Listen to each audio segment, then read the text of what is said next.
Hmm. April 29, Wednesday. Time check. 12:10. After 4 hours. Tapos din natin gasan. Tsaka maglilinis pa tayo dito. So mag-isa lang natin mga boss. Hindi bali, may mga walk-in buyer tayo. Usapang pairings baka mo. Ayan, halo-halo na yan. Sporty kung ano-ano dyan. Motoristar. Pinaghalo-halo na yan.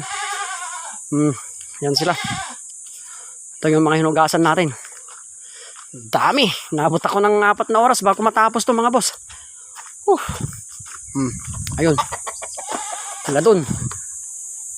Dami natin itong pairings na to. So stop muna tayo sa pagbili ng mga bultuhan. So back tayo sa pagbili ng mga buong motor. Dahil marami na tayong stock. So nag-stock lang tayo nito. Para sa mga nangangailangan lagi ng mga pairings kasi.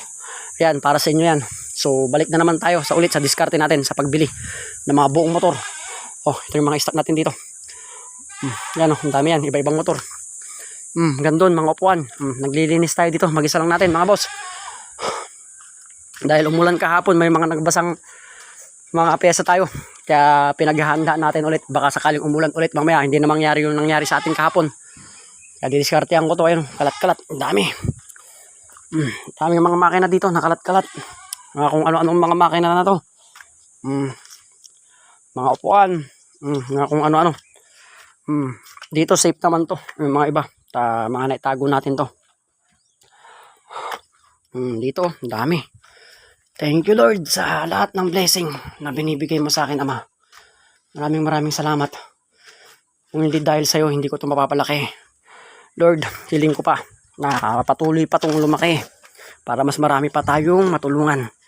Yung mga customer natin na naghahanap ng budget meal ng mga pyesa. Ayan, hindi para sa akin lang to, kundi para sa pangkalahatan. Yung mga budget meal lang ang pera. Ayan, makakuha sa atin lahat. So, ang aking hiling, ayan, maparami pa natin to ng higit pa. Kahit na umabot tayo hanggang dun. Dahil ang goal ko dito, hindi surplusan lang, hindi lang, kundi super lang. Alam na yan ng mga malalalim kung ano yung ibig sabihin ko ng super lang. Yun, thank you mga boss.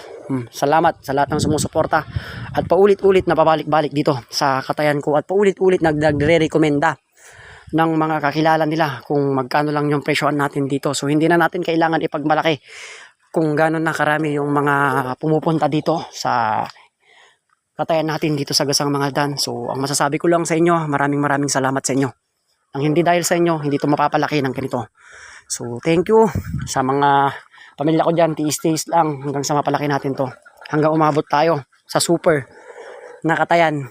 Ayan, lahat ng hiling ninyo kaya ko naibigay sa ngayon. Tiis-tiis muna at tiyaga-tiyaga. Ayun, thank you.